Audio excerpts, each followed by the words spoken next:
এখনো গণভোটের বিষয়ে নির্দেশনা পায়নি ইসি। বিস্তারিত সংবাদ। জাতীয় সংসদ নির্বাচনের দিন একই সঙ্গে গণভোট আয়োজনের জন্য এখনও আনুষ্ঠানিকভাবে প্রস্তুতি শুরু করেনি নির্বাচন কমিশন ইসি। গতকাল মঙ্গলবার পর্যন্ত গণভোট আয়োজনের বিষয়ে সরকারের তরফ থেকে আনুষ্ঠানিক কোনো নির্দেশনা বা চিঠি পায়নি ইসি সচিবালয়।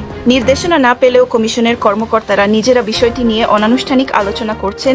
রাষ্ট্রের বিভিন্ন ক্ষেত্রে সংস্কারের জন্য প্রণীত জুলাই জাতীয় সনদ বাস্তবায়নে জাতীয় নির্বাচনের দিন একই সঙ্গে গণভোটের সিদ্ধান্ত নিয়েছে অন্তর্বর্তী সরকার। 13 নভেম্বর গত বৃহস্পতিবার সরকার এই ঘোষণা দেয়। সেদিন জুলাই জাতীয় সনদ সংবিধান সংস্কার বাস্তবায়ন আদেশও জারি করা হয়। আগামী ফেব্রুয়ারির প্রথমার্ধে জাতীয় সংসদ নির্বাচন অনুষ্ঠানের ঘোষণা আগেই দিয়েছে সরকার।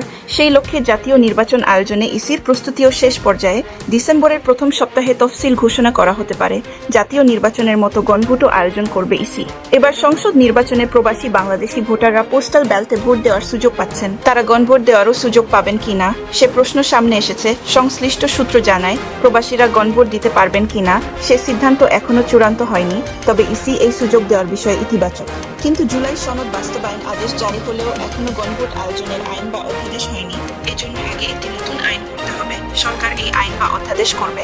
গণভোট পরিচালনার জন্য গণভোট আইনের অধীনে একটি বিধিমালা করারও প্রয়োজন হতে পারে বলে মনে করছেন ইসির সংশ্লিষ্ট কর্মকর্তারা। জাতীয় নির্বাচনের মতো প্রবাসীদের গণভোটে ভোট দেওয়ার সুযোগ দিতে গণভোটের জন্য সংশ্লিষ্ট আইন বিধিতে এ সংক্রান্ত বিধান রাখতে হবে। কারণ জাতীয় সংসদ নির্বাচন সংক্রান্ত আইন গণপ্রতিনিধিত্ব আদেশ আরপিও দিয়ে গণভোট পরিচালনা করা যাবে না, ইসি সূত্র জানায়। প্রবাসী বাংলাদেশি ভোটারদের গণভোট দেওয়ার সুযোগ দিলে ইসির তেমন বাড়তি খরচ হবে না।